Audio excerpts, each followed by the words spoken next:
All right, so today another relatively big circuit.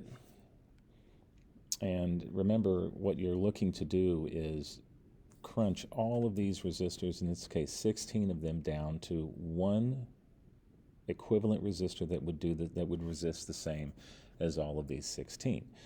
And the way you do that is first you redraw it, and then is so that all the resistors are horizontal and none of them vertical, and that gives you a little bit better look at what's parallel and what's in series.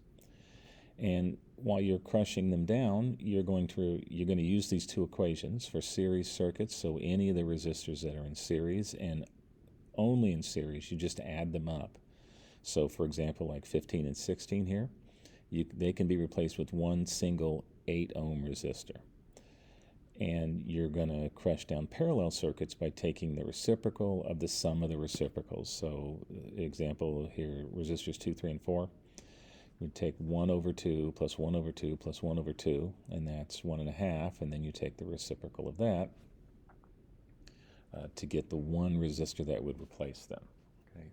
And then once we get it crushed down to one resistor, we'll use the two rules here in red to go back up through our drawings and assign a voltage and current to each and every resistor. So here's the original drawing. It's always nice to change colors and make sure that those junctions are in your drawing so you know where to connect resistors and wires correctly.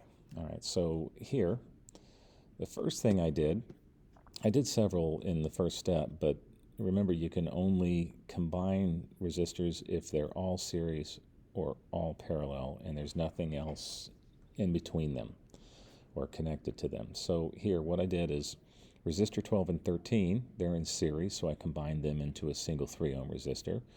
Resistors 8, 9, and 10 are in series, so I combined them into a single 7 ohm resistor.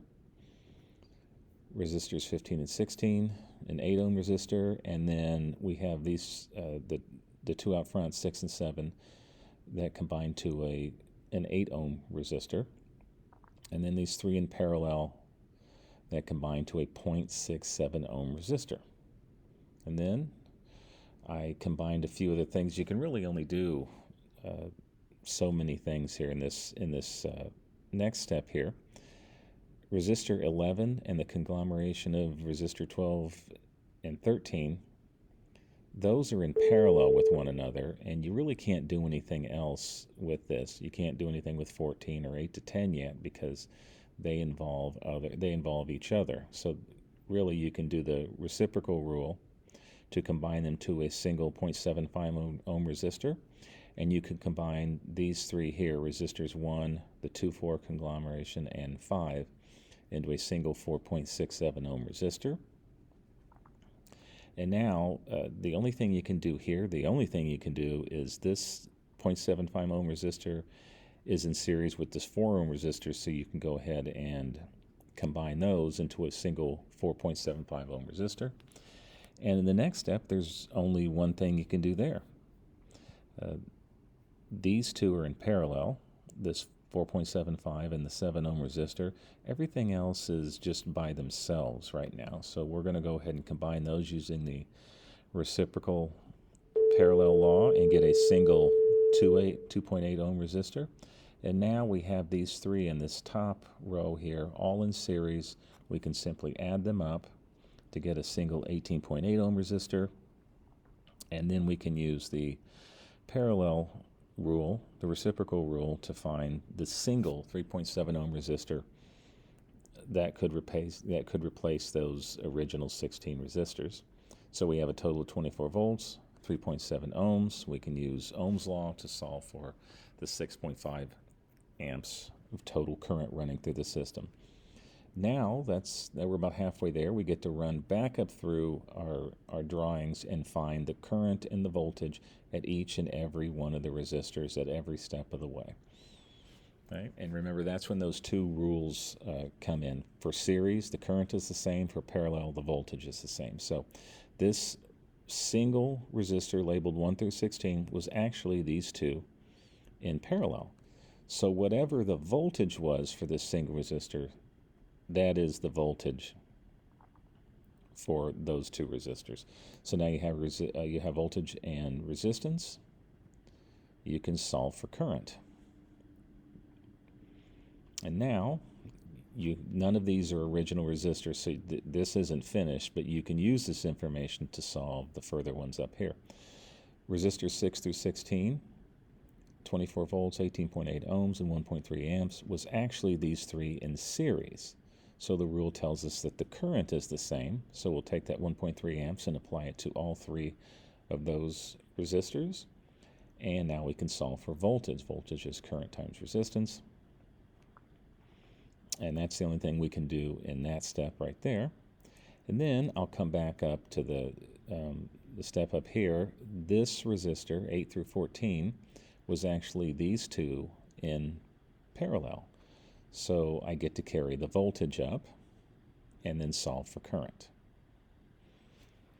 All right, and then we'll move on to the drawing above that. Okay. And if you look here, this 4.75 ohm resistor was actually these two in series. So I had my current and my voltage from before that I solved with information from before, and those values, the 0.76 amps, I can carry up to these two resistors here and then solve for voltage. Then I can bring, I had my conglomerate resistor 1 through 5 that had 5.1 amps that I solved previously, so I can carry that up to this series and solve for voltage. Then I can, there's so many steps in here, it doesn't really matter what order you do them in, you just have to keep going. So I have this 0.75 ohm resistor 11 through 13 with 0.57 volts. It was actually these two in parallel, so I take that 0.75 volts up to resistor 11 and 12 and 13, and then I solve for current.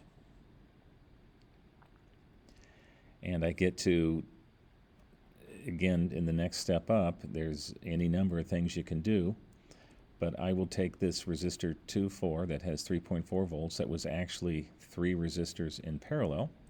So I'll take my 3.4 volts up to these, up to resistors 2, 3, and 4, and then solve for current. I had resistor 8, 9, and 10, which had a current of 0.51 amps, and since it was these three in series, I take the 0.51 amps up, solve for voltage. I also had my resistors 12 and 13, which was actually these two in series. So I take the current of 0.19 amps, solve for voltage. I have resistor 15, 16, which is actually these two, 15 and 16 in series, and since the current was 1.3 amps, they are both 1.3 amps. I solve for voltage. And that's really the next to last one. If I have resistor 6 and 7 here, I have previously solved the current and the voltage at 1.3 amps and 10.4 volts. Well, 6 and 7 was actually these two in series, so that 1.3 amps gets carried up to resistor 6 and 7, and I get to solve for voltage. And I think that's it. And here's the key if you want, and a standalone PDF key is also on Canvas if you want to check that out too.